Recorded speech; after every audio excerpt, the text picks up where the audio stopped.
오늘 본문의 말씀은 1절에 보면은요, 스데반이 순교하는 기록이 나오죠.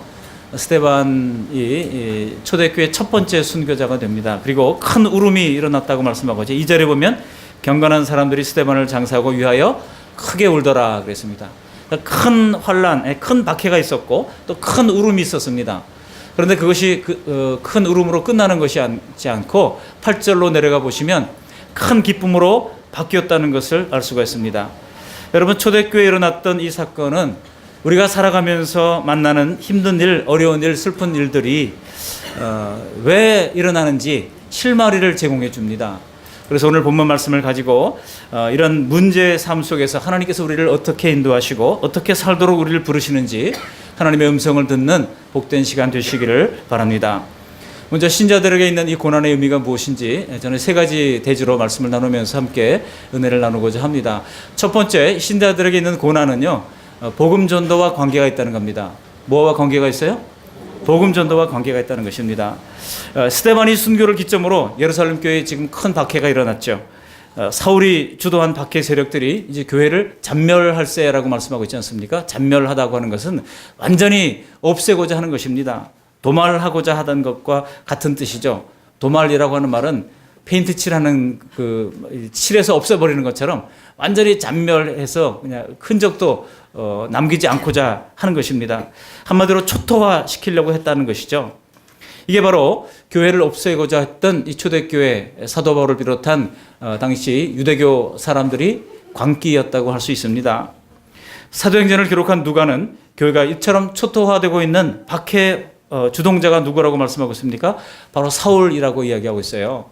사울이라고 하는 이름의 뜻은 큰 자라고 하는 뜻입니다. 그런데 이 사울이 나중에 회심을 하고 나서 바울이라고 하는 이름으로 이름을 개명하게 되죠. 바울이라고 하는 이름의 뜻이 뭐라고요? 작은 자라고 하는 뜻입니다.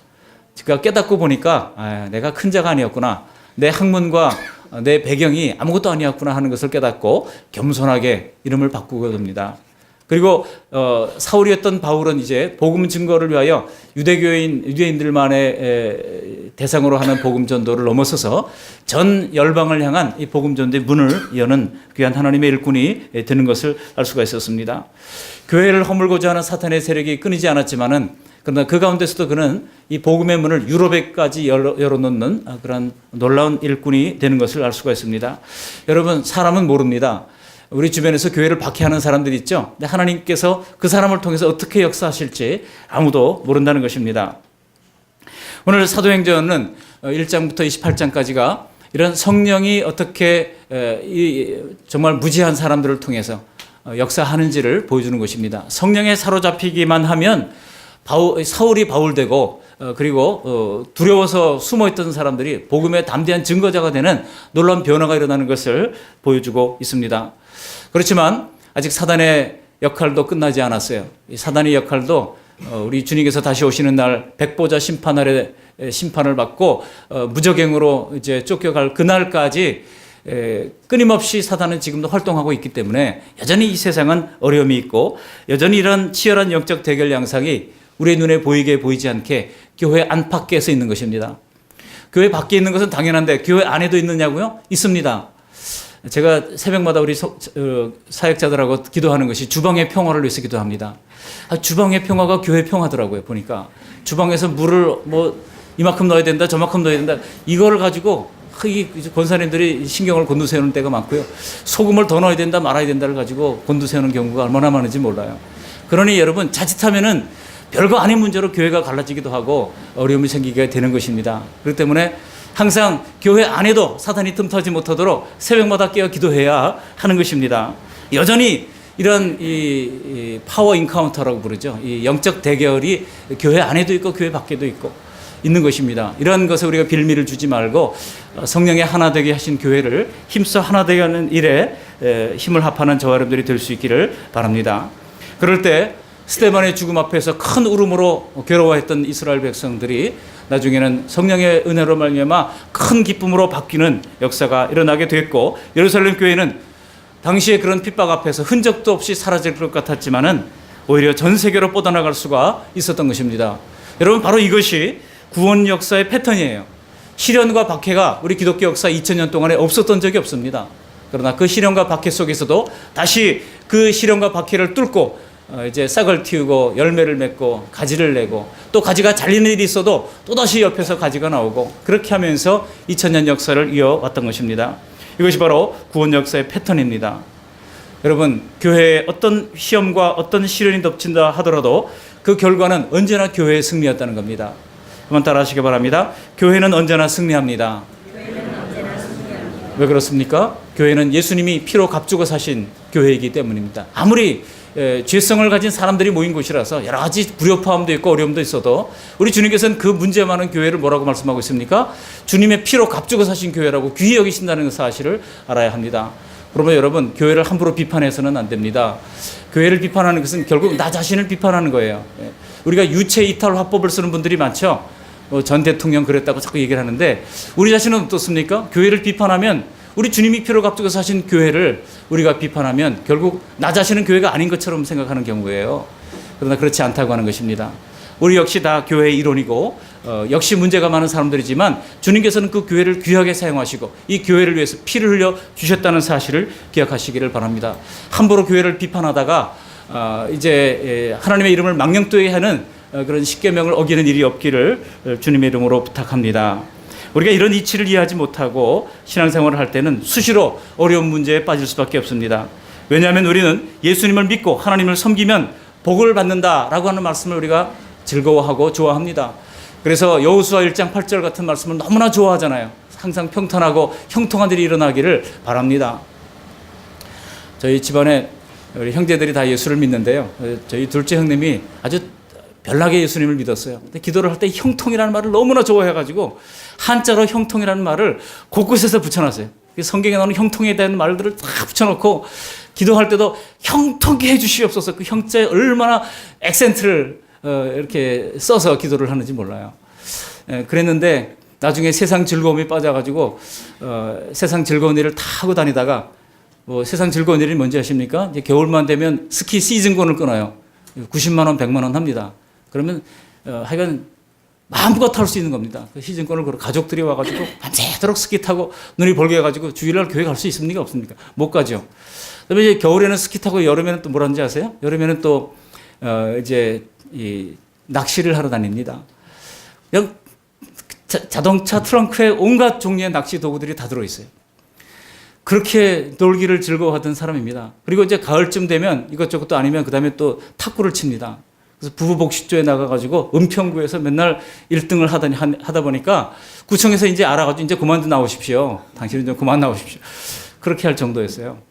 그러던 이분이 정말 뇌출혈로 쓰러져가지고 정말 죽다가 살아난 뒤에 다시금 새벽 기도가 회복되고 지금 인생 아무것도 아니구나, 인생 별거 아니다 그러면서 딸을 앉혀놓고 너 교회 나가야 된다라고 이렇게 얘기하는 것을 보면서 야, 고난이 저렇게 사람을 바꾸는구나 하는 것을 본 적이 있습니다. 여러분, 고난이 닥쳐오지만 하나님의 교회는 언제나 승리합니다.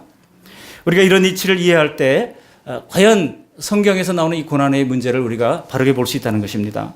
우리가 모든 것을 예수 믿고 다 잘 되고 그저 무조건 형통하기만 된다고 생각한다 그러면 우리가 스데반 집사는 우리가 어떻게 이해할 수 있습니까? 돌에 맞아 죽은 이 스데반 집사의 순교를 어떻게 해석할 수가 있겠습니까? 2000년 교회 역사를 통해서 교회 핍박이 없었던 적이 없습니다. 우리나라 기독교 역사가 100년을 좀 넘었는데요. 이 순교자의 명단만 한 3만 명 되고요. 학자들은 그 명단이 없는 사람까지 해서 약 5만 명 정도가 순교했을 것이라고 추정을 하고 있습니다. 10여 년 전에 말레이시아 기독교를 대표하는 목사님이 한국을 방문했던 적이 있어요. 이분이 말레이시아 기독교가 300년이 넘었는데 왜 말레이시아 기독교가 부흥이 안 되는가, 한국교회에서 좀 배우고자 왔어요. 근데 그 목사님을 향해서 한국의 어떤 목사님이 아주 직격탄을 날리더라고요. 당신 왜 말레이시아 교회가 부흥하지 못하는지 아느냐 이거예요. 그러면서 하는 얘기가 뭐냐고 물으니까 당신들은 순교의 피가 없지 않느냐는 거예요. 순교의 피가 없지 않느냐는 거예요. 우리 한국에는 3만 명에 넘는 사람들의 순교의 명단을 가지고 있고 5만 명까지 추정하는 이 순교의 피가 한국 이 강산에 뿌려졌다는 것입니다. 그 토대 위에 하나님께서 이제 성령의 역사를 통해서 한국 교회를 부흥케 하셨다는 것입니다. 여러분, 3만 명, 5만 명 이 숫자는요, 오늘 본문의 배경인 지금 로마의 박해를 받고 있는 이 유대 사회를 지금 보여주고 있지 않습니까? 이 300년 동안 순교자 수보다 훨씬 더 많은 숫자예요. 지금도 북한과 중동 또 세계 곳곳에서는 예수님을 믿는다는 이유로 말미암아 신자들이 박해를 당하는 경우가 얼마나 많은지 모릅니다. 예수님을 믿는다고 하는 것은 결국 세상에서 미움을 받는다는 겁니다. 심지어 기독교 문화권이라고 하는 영국 사회에서도 10명 중 9명은 내가 예수 믿는다는 것 때문에 불이익을 받는다고 사람들이 표시를 이제 했다는 설문이 있어요. 여러분, 영국 사회가 어떤 사회입니까? 국민들의 99%가 종교세를 내는 나라예요. 종교세라고 하는 세금을 선택할 수 있도록 되어 있습니다. 안 내도 돼요. 근데 99%가 이거는 내야지 하고 다 내는 거예요. 그 종교세를 가지고 목사들의 월급을 주는, 나라에서 월급을 주는 그런 나라가 영국입니다. 기독교가 거의 국교나 마찬가지예요. 그리고 영국에서 목회자들이 휴가를 2달씩 줍니다. 여름에 휴가를 2달씩 줘요. 그래서 그 휴가 동안에 이제 목사님들이 책도 쓰고 저렇게 하라고 그 장기간의 휴가를 주고, 그러면 그 휴가 중간에 이제 여러 다른 분들이 목사님들이 돌아다니면서 이렇게 이제 여름에서 그래서 매주마다 목회자들이 달라지는 것을 볼 수가 있습니다. 그게 영국 교회입니다. 그런데 그렇게 세금을 내면서도 교회 출석하는 인원은 15% 내지 17%밖에 안 돼요. 여러분, 영국 교회가 다 죽었다고 사람들이 얘기하지 않지 않습니까? 영국 교회가 다 죽고, 또 우리나라에 심지어 선교사를 파송했던 윌리엄 같은 이제 선교사님이 다니던 교회도 지금 교회 세일을 한다고 이야기하고 있고, 그런 어려운 상황 가운데 놓여 있는 영국 교회가 분명합니다. 그러나 최근에 소식을 들어보니까 영국 교회가 다시 일어나고 있다는 겁니다. 젊은이들이 일어나고 있다는 거예요. 한국 교회는 지금 젊은이들이 지금 사라지고 있는데, 우리 학생 지도부에서 노회 단체적으로 겨울과 여름에 이제 수련회를 합니다. 학생 수련회를 진행을 하는데요. 작년에 왔던 교회가 올해 못 오는 그런 그 교회들이 너무나 많다는 겁니다. 그래서 제발 학생들 좀 보내주세요 하고 학생 지도부 담당하는 목사님이 전화를 걸어가지고 이렇게 얘기하는 형편이 됐어요. 그만큼 지금 한국 교회의 젊은이들이 교회에서 점차 사라지고 있다는 것입니다. 여러분, 이런 면에서 볼 때 교회가 박해가 있는 것은 하나님께서 이유가 있다는 것입니다. 왜 박해를 주실까? 왜 어려움을 주실까? 지금 한국 교회에서도 지금 여러 가지 이 사회적으로 교회가 적개심의 대상이 되고 있습니다. 그 이유가 무엇인지를 우리가 밝히고 잘못된 것은 바로잡고 다시 한번 새롭게 거듭나는 그런 역사가 일어나야 할 것입니다. 여러분, 신자들 10명 중에 9명이 신앙 때문에 차별을 받는다고 영국 사회가 그렇게 이야기하고 한다면 한국 사회는 또 어떻겠습니까? 우리가 만일 여러분 친한 친구에게 당신 죄회를 회개하고 예수 믿고 구원받으라고 얘기한다면 사람들이 반응이 어떻겠습니까? 내 동창들 만나가지고 동청회 가가지고 당신 예수 믿지 않으면 지옥 간다고 여러분 한번 얘기해 보세요. 여러분들을 대하는 태도가 확 달라질걸요? 당장 반응이 너도 기독교 환자구나 그렇게 나올 겁니다. 그러나 예수님께서도 세상이 나를 미워했으니 너희도 미워할 것이라고 분명히 말씀하셨습니다. 요한복음 15장 18절에 그렇게 말씀을 하신 것입니다. 그래서 주님의 제자들도 복음대로 살려다 보니까 세상의 박해를 겪어야 했다는 것입니다. 만약 우리가 박해를 받지 않고 세상의 미움을 받지 않는다면 달리 말하면요, 우리가 적당히 타협하면서 신앙생활을 한다는 겁니다. 분명한 복음의 색깔을 나타내지 않기 때문일 수도 있는 것입니다. 그래서 바울 사도는 자기가 전도에서 세운 교회들에게 편지를 쓰면서 이 사실을 처음부터 숨기지 않았어요. 사도행전 14장 22절에 보시면 소아시아 교회를 돌아보면서 바울 사도가 이렇게 말합니다. 제자들의 마음을 굳게 하여 이 믿음에 머물러 있으라 권하고 또 우리가 하나님 나라에 들어가려면 많은 환난을 겪어야 할 것이라 하니. 무슨 환난을 겪어야 한다고요? 많은 환난을 겪어야 한다. 처음부터 이 사실을 숨기지 않았어요. 예수 믿는 거 형통한 일, 좋은 일만 있는 거 아니다. 복 받는 일만 일어나는 것이 아니다. 이렇게 세상으로부터 미움을 받고 환난을 겪는 일이 일어난다는 겁니다. 그러니까 여러분, 우리도 알 건 알고 믿어야 돼요. 옆 사람에게 한번 이야기해 보십시다. 알 건 알고 믿읍시다. 예수 믿으면 뭐가 있다고요? 미움을 받는다는 겁니다. 알 건 알고 믿어야지 무조건 복이 오는 게 아니에요. 그래서 여러분, 바로 그런 것 때문에 어쩌면 지난 한 주간의 우리의 삶도 곤고했을 수 있습니다. 그러다 그것이 불필요한 낭비라면 하나님은 절대로 우리 인생에 고난을 보내실 이유가 없습니다. 고난은 모든 면에서 성도들에게 유익이라고 하는 것이 분명한 성경의 관점입니다. 만일 우리가 피할 수 없다면 여러분 그 고난 속에 있는 의미를 찾아 발견해야 되지 않겠습니까? 그 첫 번째 의미가 바로 복음 전도와 상관이 있다고 하는 것입니다. 여러분 최근에 생각하기도 싫은 그런 범죄를 저지른 어금니 아빠 사건 있잖아요. 제가 도대체 이게 무슨 사건인가 하고 자세히 들여다보니까 야, 정말 범죄 종합판이더라고요. 이거. 자, 불치의 병을 가지고 태어난 그런 가족, 또 그런 가족 간의 그런 이제 성범죄 그런가 하면은 이제 사회복지단체를 만들어가지고 사기 행각을 벌인 것 뿐만 아니라 거기다 살인까지 끔찍한 범죄 종합판 그런 것을 보면서 개탄을 할 수밖에 없었습니다. 여러분, 바로 이런 것들이 다름 아닌 이 세상을 살아가는 이 사람들의 마음속에 숨어있는 바로 죄성의 결과라고 하는 사실입니다. 외적으로 우리의 구원을 가로막는 사탄의 역사가 있고 또 내적으로는 여전히 우리가 뭐 그 정도는 안 된다 할지라도 뭐 50보 100보인 그런 그 죄는 우리 죄성 속에 얼마나 많이 숨어 있습니까? 이런 이유 때문에 외적으로 내적으로 이런 것들 때문에 고난은 계속해서 생겨나는 것입니다. 세상에서 아무리 부유하고 근심 없는 사람이라 할지라도 세상 사는 것이 늘 행복하기만 한 것은 아닙니다. 내게 문제가 없다면 나와 관계된 다른 사람의 문제로 말미암아 또 고난이 우리에게 있게 되고 편안치가 않은 것입니다. 그러니 여러분 이 세상은요 그야말로 미련둘 것 하나 없는 세상입니다. 그렇기 때문에 우리가 이 땅에서 100가지 행복을 누린다 한들 천국에서 누리는 한 가지 행복만 하겠습니까? 제가 만일 누군가가 저에게 당신 20대로 돌아가면 어떻게 생각합니까? 만약 30년을 거슬러서 20대로 돌아간다면 어떻게 생각할까요? 라고 묻는다면 저는 안 돌아간다고 얘기할 거예요. 왜냐하면 어차피 모세가 시편 90편에서 슬픔과 뭡니까? 수고와 슬픔뿐인 인생이라고 그러잖아요. 수고와 슬픔뿐인 인생을 30년을 뭐하러 더 얹어서 합니까? 우리 젊은이들요 학점 빨리 따고 그냥 적당한 곳에 취업하고 가정 이루어서 행복하게 사는 게 최선입니다. 이 땅에 미련들 거 하나 없는 인생입니다. 그러므로 오늘 말씀은 과연 고난이 어떻게 성도와 교회를 하나님의 뜻으로 인도하는지를 보여주고 있는 것입니다. 그것은 복음을 전파해야 할 성도들이 연약성으로 말미암아 고난도 오게 됐다는 거예요. 여기 1절 하반절에 보시면 박해로 말미암아 사도들만 예루살렘 교회를 지켰습니다. 그리고 모든 성도들은 이제 어떻게 됐어요? 다 유다와 사마리아와 모든 땅으로 흩어졌다고 말씀하고 있습니다. 오늘 본문의 기록자가 여기 유다와 사마리아와 모든 땅, 사마리아를 딱 중간에 언급한 이유가 있습니다. 여러분 1장 8절에서 뭐라고 그랬어요? 사도행전 1장 8절에 성령이 너에게 임하시면 너희가 권능을 받고 온 유대와 사마리아와 땅 끝까지 이르러 내 증인이 되리라 그렇게 말씀하고 있습니다. 이 사도행전을 기록했던 사람이 누굽니까? 사도행전을 기록한 사람이 누구죠? 누구세요? 사도행전을 누가가 기록했죠. 맞아요. 사도행전을 누가가 기록했지 않습니까? 누가는 복음서 기자들 가운데도 특별히 사회적 약자에게 관심이 많았습니다. 소외된 계층, 그래서 여자와 어린이들, 또 고아와 과부들, 그런가 하면은 사람 축에도 끼지 못했던 당시에 이 사마리아 사람들에게 관심을 가졌어요.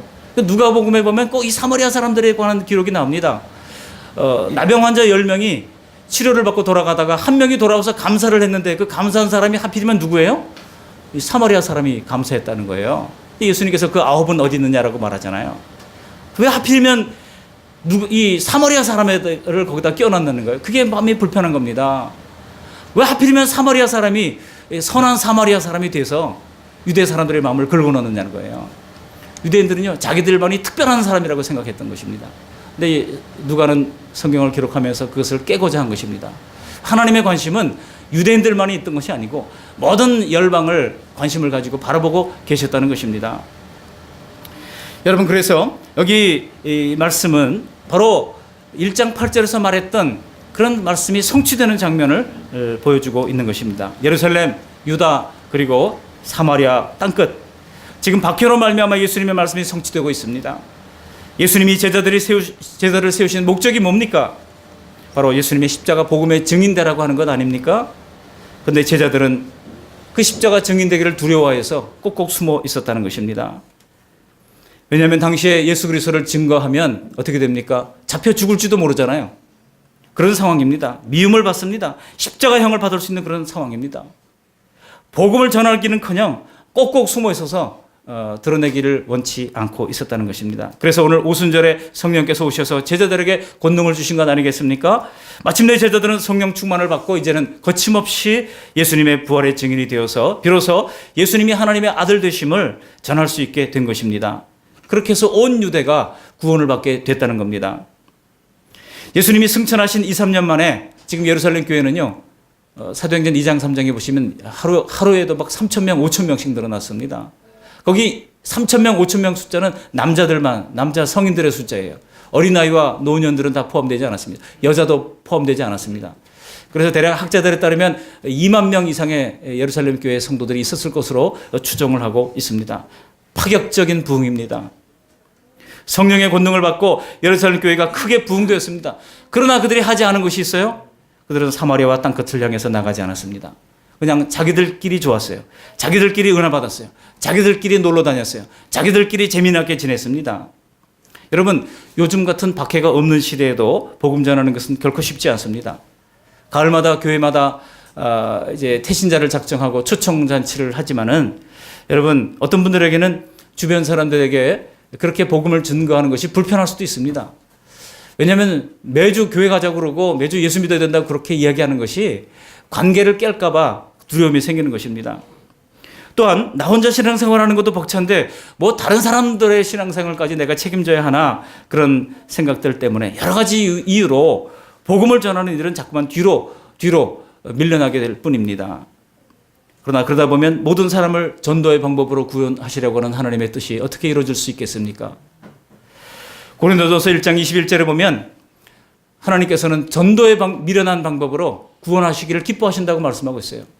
여러분, 당시에 고린도 교회에서는 지혜로운 방법이 바로 대화와 토론을 통해서 사람들을 설득하는 것이라고 생각했습니다. 그래서 사람들이 어디서든 모여가지고 만물의 근원이 뭐냐, 인생의 가장 본질적인 것이 뭐냐, 그것을 이야기하면서 서로 대화를 하면서 거기서 철학이 생겨난 거 아니겠습니까? 그렇게 하는 것을 사람들이 지혜로운 방식이라고 생각했어요. 우리 예수님은 그렇지 않았습니다. 우리 예수님이 사람을 구원하는 방식은 전도의 미련한 방식을 통해서 구원하지 사람을 설득해 가지고 되는 것이 아니라는 거예요. 여러분, 복음을 전도할 때 선포하라고 했지 설득하라고 하지 않았습니다. 예수님은 구원자이십니다. 예수님 믿어야 천국 갑니다. 선포하면 되는 거예요. 그때 그 미련한 방법 같지만 그 방법을 통해서 하나님께서 역사하시고 성령께서 각 사람의 마음을 움직여 주시면 그들이 마음문을 열고 예수님을 구주와 주님으로 영접하게 되는 것입니다. 그래서 당시에 차일피일 미루던 예루살렘 교회가 결국 물리적인 압박과 피해를 피해서 고난 때문에 어쩔 수 없이 유대와 사마리아와 땅끝까지 이르러 복음의 증인이 됐던 것입니다. 여기 오늘 본문에 흩어졌다고 하는 말이 나오잖아요. 흩어졌다고 하는 말이 나오는데 1절에 예루살렘에 있는 교회에 큰 박해가 있어 사도 외에는 다 유대와 사마리아 모든 땅으로 흩어지니라. 헬라어 성경에 보니까 흩어지다라고 하는 이 단어가 디아스파레산이라고 하는 말이 사용되어졌습니다. 여러분, 디아스포라라는 말 아시죠? 흩어진 나그네라는 뜻입니다. 디아스파레산이라고 하는 것은 수동태로 되어 있어요. 능동적으로 흩어진 게 아닙니다. 어쩔 수 없이 흩어짐을 당했다는 뜻입니다. 지금 성령께서 흩어져서 복음을 증거하라고 했지만 그들이 흩어지지 않고 자기네끼리 조화라고 있으니까 박해라고 하는 이 방법을 통해서 사람들을 강제로 흩어지게 만들었다는 얘기입니다. 그래서 당시 교회를 박해하는 이 사울이라고 하는 사람이 가택 수색을 하면서 다니면서 일일이 사람들의 집을 수색을 하니까 더 이상 숨어 있을 곳도 없게 된 겁니다. 그래서 강제로 흩어짐을 당했습니다. 여러분, 이 말씀을 오늘날 우리가 어떻게 적용해야 하겠습니까? 편하게 안주하지 못하게 하는 그런 불편함, 현실을 뒤엎는 그런 시련, 그리고 삶의 어려움들, 여러분, 이런 것은 결국 모든 사람의 구원과 관련이 있다는 것입니다. 여러분, 그렇지 않습니까? 우리가 구원이 어떻게 왔습니까? 돌이켜보면 다른 사람의 전도를 통해서도 왔지만 어려움이 있을 때 주님을 만나면서 구원받지 않았습니까? 우리 박옥이 성도님 정말 소천을 했습니다만 암으로 이제 고통을 겪으면서 병상에서 특별 세례를 받으시고 또 영접 기도를 하러 갔더니 그날만큼은 의식이 또렷해서 구체적으로 또박또박 말씀을 따라 하시고 예수 믿고 구원을 얻었고 그 표정이 얼마나 밝아졌는지 몰라요. 암 걸린 것은 우리가 좋은 일이 아니잖아요. 분명히 괴로운 일이고 힘든 일이었습니다만 그렇게 해서 천국을 갔다고 하는 사실은 우리가 얼마나 큰 은혜가 되는 것입니까? 여러분, 우리에게 있는 고난은 이렇게 많은 경우에 복음 전도와 관계가 있다는 것입니다. 여러분 혹시 어떤 고난이 있습니까? 혹시 내 주변에 전도해야 할 대상이 있는지를 한번 돌아보시기를 바랍니다. 두 번째로 고난의 의미가 무엇일까요? 두 번째로 고난의 의미는 성도들을 성숙으로 이끈다는 것입니다. 한번 따라 하시겠습니다. 고난은 성도를 성숙으로 이끕니다. 여러분 이렇게 강추 위에 예배를 드리러 온 것이 보통 일입니까? 이 자리에 우리가 앉아있게 된 것은 내 힘으로 이곳에 온 것이 아닙니다. 성령께서 내 힘으로 감당할 수 없는 일들 때문에 주님 앞에 엎드리고자 나온 것 아니겠습니까? 성경에 참 이해하기 힘든 이 난해 구절 중에 하나가 히브리서 4장 8절인데요. 거기 보면 이렇게 말씀하고 있습니다. 예수님에 대해서 말씀하기를 그가 아들이시라도 받으신 고난으로 순종함을 배워서 이렇게 얘기하고 있어요. 아들이시라도 고난으로 순종을 배웠다는 겁니다. 우리 예수님이. 예수님은 모든 일에 완벽하게 하나님께 순종했던 분 아닙니까? 그렇다면은 히브리서가 말하는 이 고난은, 이 순종은, 고난을 통한 순종은 예수님의 기본적인 순종과는 다르다는 것 아니겠습니까? 우리가 이 위대한 말씀의 뜻을 완벽하게 이해할 수 없다 할지라도 우리에게도 적용해 볼 때 모든 일이 좋을 때 하나님께 하는 순종과 시련과 고통 속에서 하나님께 순종하는 것은 뭔가 다르다는 겁니다. 성숙한 성도들도 고난을 통해서 온전케 된다는 뜻입니다. 그러니 여러분 고난은 우리를 온전케 하는 중요한 통로가 되는 것입니다. 한번 따라 하시기 바랍니다. 고난을 통해 온전케 됩니다. 택한 백성들의 고난과 눈물을 하나님께서 즐기시는 분 아닙니다. 그럼에도 불구하고 하나님께서 우리에게 고난을 주신다면 이 고난을 통해서 가장 귀한 선물에 접근하도록 하기 위한 것입니다. 그러므로 이 고난은 보배로운 것들을 준비해 주신 하나님의 섭리요 변정된 축복임을 기억하시기를 바랍니다. 세 번째로요, 고난의 유익이 있습니다. 세 번째로 고난의 유익이 무엇입니까? 이러한 고난의 유익도 결국 하나님의 은혜라는 것입니다. 은혜의 일을 깨닫게 된다는 거예요. 여러분, 세상에서 고생 많이 했던 사람 치고 다 그 사람들이 인격자가 됩니까? 고생을 많이 했다고 해서 그 사람들이 다 성숙하게 되는 거 아니잖아요. 그렇기 때문에 고난을 많이 겪었어도 성숙하게 되었다 그러면 그것은 하나님의 전적인 은혜인 것입니다. 오히려 험난한 삶을 살았던 사람들 중에는요, 훨씬 더 인격이 왜곡되고 심령이 강팍해진 사람들이 얼마든지 많이 있습니다. 그러므로 우리가 고난을 받아들여서 고난을 통해서 우리의 신앙 인격이 아름답게 변화되어졌다면 이것은 전적으로 하나님의 은혜인 것입니다. 우리 옆 사람에게 한번 이렇게 얘기해 보시기 바랍니다. 하나님의 은혜입니다. 하나님의 은혜입니다. 옆 사람이 이렇게 생긴 것도 하나님의 은혜고 이제 내 옆에 있게 된 것도 하나님의 은혜인 것입니다. 하나님의 은혜입니다. 여기 예루살렘에 닥친 환난의 결과로 결국 하나님의 뜻을 이루게 되지 않습니까? 우리 4절 말씀을 함께 읽어보시겠습니다. 4절. 그 흩어진 사람들이 두루다니며 복음의 말씀을 전할세.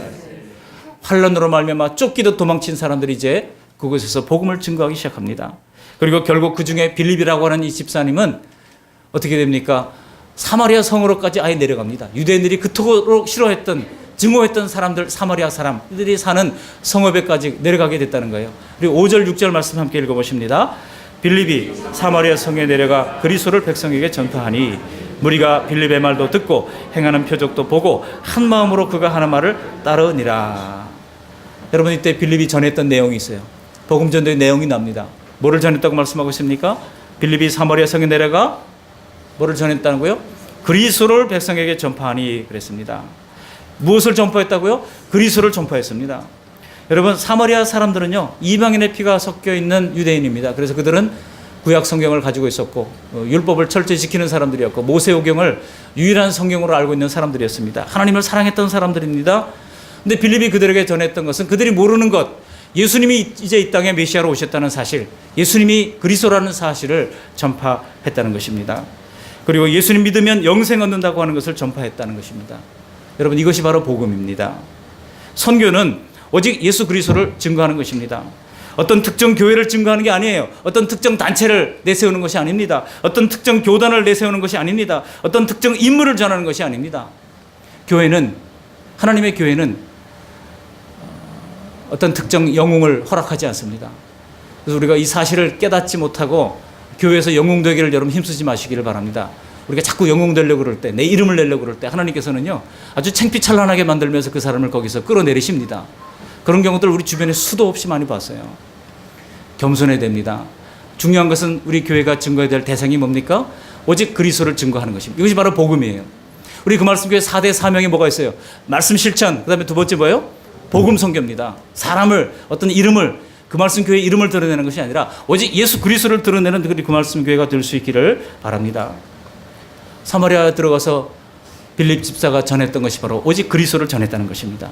그랬더니 놀라운 역사가 일어났습니다. 어떤 역사가 일어났습니까? 사람들이 복음의 말씀을 듣고 들었습니다. 믿음은 들으면서 납니다. 말씀을 들어야 됩니다. 듣고, 그리고 빌립이 행한 모든 표적도 보고, 여러분 표적을 보고 사람들이 따라왔어요. 그런데 중요한 것은 표적은 이사와 기적과 병 낫는 기적, 이런 것들은요 보조적인 수단입니다. 뭐라고요? 보조적인 수단입니다. 주 수단은 뭡니까? 하나님의 말씀이에요. 하나님의 말씀이 도외시되고 보조적인 수단만 이게 부각되면은 잘못되기 쉽습니다. 그렇기 때문에 하나님의 교회에서는 항상 하나님의 말씀이 우선이 되고 주가 되어야 하는 줄 믿습니다. 그렇게 했을 때 성사람들은 한 마음으로 빌립을 따르면서 놀라운 변화가 일어났습니다. 우리 7절 말씀 같이 한번 읽어보십니다. 7절. 많은 사람들에게 붙었던 더러운 귀신들이 크게 소리를 지르며 나가고 또 많은 중풍병자와 못 걷는 사람이 나으니, 거기까지만 보겠습니다. 왜 하나님이 성도들에게 고난을 허락하면서 복음을 증거하게 하시는지 비로소 알 수 있는 대목입니다.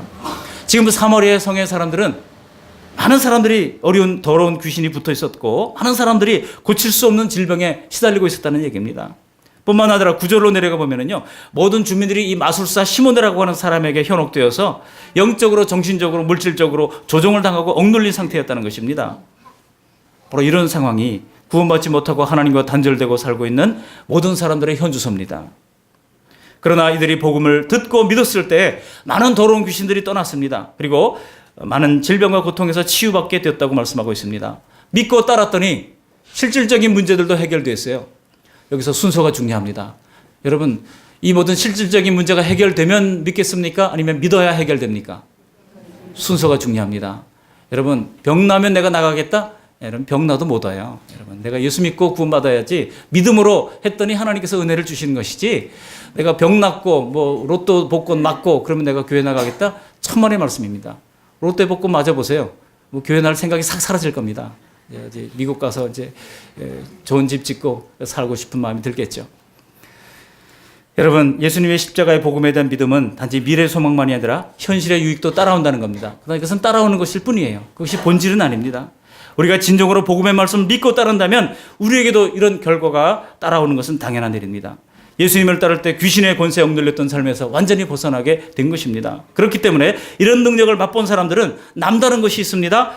그 남다른 것이 무엇일까요? 우리 8절 말씀 함께 읽어보십니다. 8절. 그 성에 큰 기쁨이 있더라. 이 큰 자를 좀 길게 뽑아서 한번 다시 한번 읽어보시겠습니다. 그 성에 큰 기쁨이 있더라. 저희 어머님 92세신데요.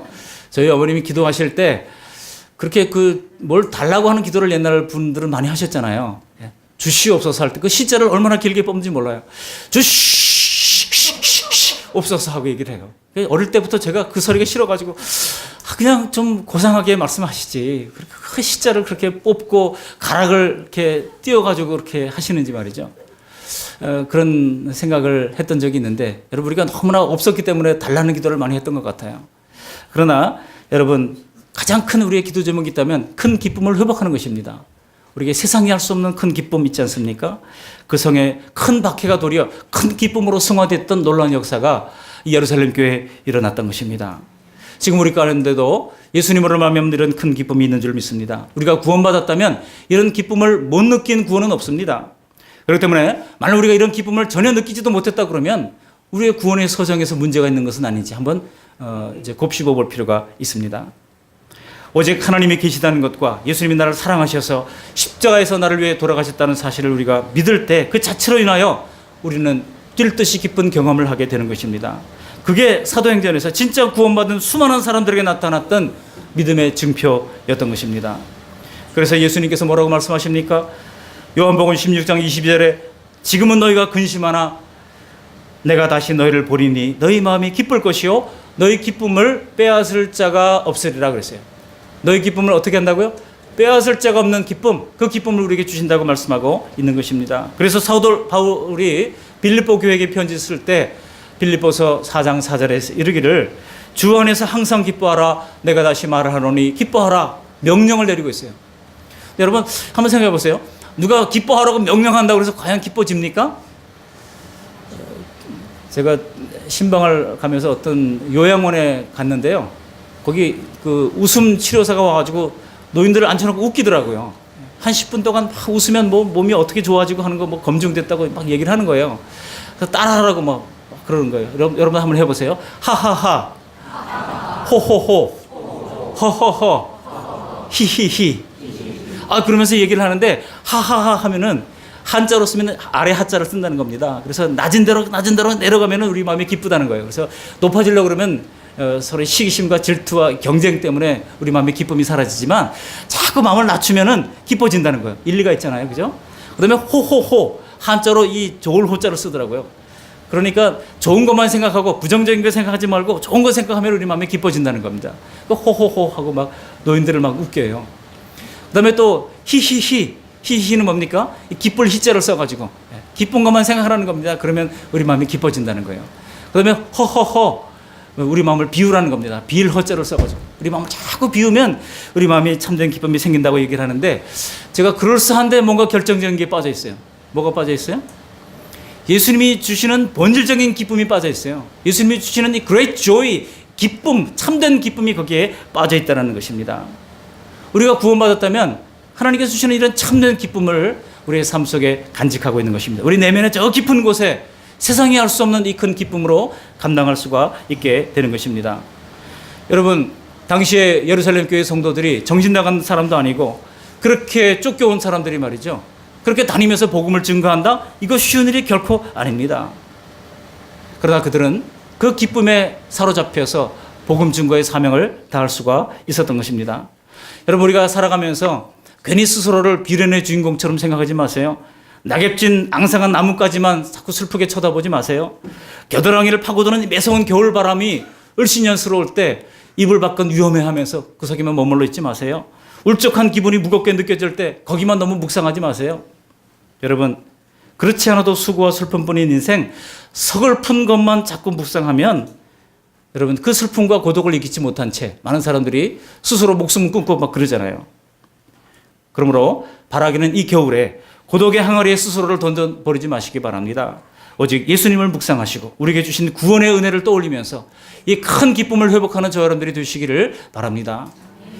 이런 기쁨의 극치는 바로 복음 전하는 것에 있습니다. 복음을 전해보세요. 여러분, 오늘도 한번 나가서 주보를 전해주시면서 우리 교회 전도지를 한번 전해보세요.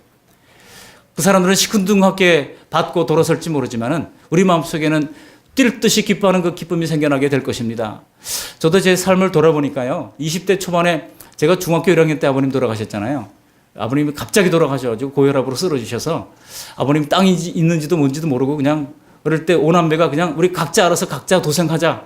그래서 대학도 다 그냥 각자 알바하면서 그냥 그렇게 어렵게 다 졸업을 했어요. 그런데 그 가장 어려운 시절에 제가 뭘 했나가 돌아보니까 맨날 전도하러 돌아다녔어요. 뭐 그렇게 예수님에 대해서 할 말이 많은지, 사람 앉혀놓으면 예수님에 대해서 얘기하려고 그러면은 그냥 기뻐가지고 그렇게 전도했던 그런 기억들이 납니다. 그 누가 주신 힘으로 한 거예요? 하나님이 주신 힘으로 한 것이지 내가 스스로 그렇게 할 형편도 아니고 할 능력도 없었습니다. 매일 기차 전도하러 다니고 그 신호등 앞에서 전도하는 게 참 좋아요. 신호등 앞에서 딱 이 파란불이 바뀌면 사람들이 그냥 몰려오잖아요. 나한테 막 오는 것 같아요. 막 그 앞에서 예수 믿어야 된다고 전도하고 전도지 나눠주고 막 그랬어요. 여러분, 그 세상이 알 수 없는 큰 기쁨을 가지게 됩니다. 그래서 누군가 예수 믿으면 어떻게 됩니까? 그 사람이 나중에 복음을 믿었다는 소식을 들었을 때 우리 마음에서 얼마나 기쁜지 몰라요. 제가 대학생 때 선교단체 활동을 하면서 포스터를 만들어 붙이면서 거기 밑에다가 한 줄을 썼어요. 누구나 오세요라고 써 붙였어요. 근데 누군가가 제가 IVF라는 선교단체를 했었는데요. 누군가가 와가지고 신입생이 소개를 하는데 누구라도 오세요라고 하는 그 말 때문에 왔다는 거예요. 그 자기는 복싱 클럽인 줄 알았대요. IVF가. 그래가지고 이제 왔습니다. 그래가지고 왔는데 지금 목사님이 돼가지고 철원 지역에서 목회 잘하고 있어요. 얼마나 그 친구 생각할 때마다 감사해요. 복싱 클럽인 줄 알고 왔다가 예수 믿고 변화받고. 근데 그 친구가 왜 왔어요? 누구나 오세요. 그 말 때문에 온 거예요. 또 한 사람이 있습니다. 지금 여기 키르기즈에 나가 있는 우리 정춘섭 선교사님도 저 강원도 영월에서 춘천에 와가지고 대학에 들어왔는데 아무도 아는 사람도 없고 말이죠. 근데 보니까 누구나 오세요. 그 말이 그렇게 따뜻하게 느껴지더래요. 그래가지고 와가지고 예수 믿고 구원받고 변화받고 나중에 선교사가 되어서 지금 우리 그 말씀 교회 더불어서 협력하고 있는 가운데 있습니다. 얼마나 은혜입니까? 여러분 그거 생각하면은요 자다가도 막 웃음이 막 터져나오는 거예요. 그런 기쁨을 누릴 수 있는 저 여러분들이 되시기를 바랍니다. 여러분 거기서 기쁨이 끝나지 않아요. 여러분 우리가 기쁘고 그 구원받은 사람도 기쁘다면 우리 하나님께서는 어떻게 하시겠습니까? 우리 하나님께서 누가복음 15장 17절에 이렇게 말합니다. 예수님이 하신 말씀이에요. 내가 너에게 이르노니 이와 같이 죄인 하나가 회개하면 하늘에서는 회개할 것이 없는 의인 99을 인하여 기뻐하는 것보다 더하리라 그랬어요. 누구의 기쁨입니까? 하늘의 기쁨, 곧 하나님의 기쁨인 것입니다.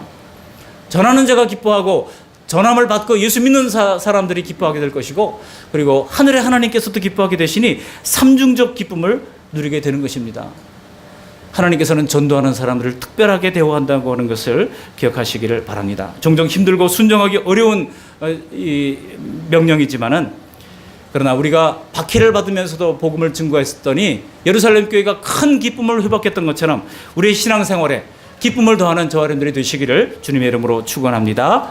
아멘. 고마우신 하나님, 날마다 주옥 같은 주님의 말씀 들려주셔서 감사를 드립니다. 하나님, 우리는 고난을 통해 구원의 역사를 이루시는 하나님의 섭리를 완전하게 이해할 수는 없습니다. 그러나 스데반 집사는 박해를 받고 순교했지만 그러나 그 결과로 사마리아 성은 도리어 복음 증거로 말미암아 큰 기쁨이 더해졌습니다. 먼저 믿은 우리에게 고난의 의미를 바로 깨닫게 해주시고 복음 전도와 관계있음을 알게 하시며 전도하지 못했던 우리의 자신을 돌아보게 하시고 또 고난은 성도를 성숙으로 이끈다고 하는 변장된 축복임을 볼 수 있는 영안을 열어주시며 또한 고난은 큰 기쁨으로 바꾸어 주시는 놀라운 하나님의 은혜임을 날마다 누리며 살아갈 수 있도록 은총 베풀어 주시옵소서. 예수님의 이름으로 감사하며 기도합니다. 아멘.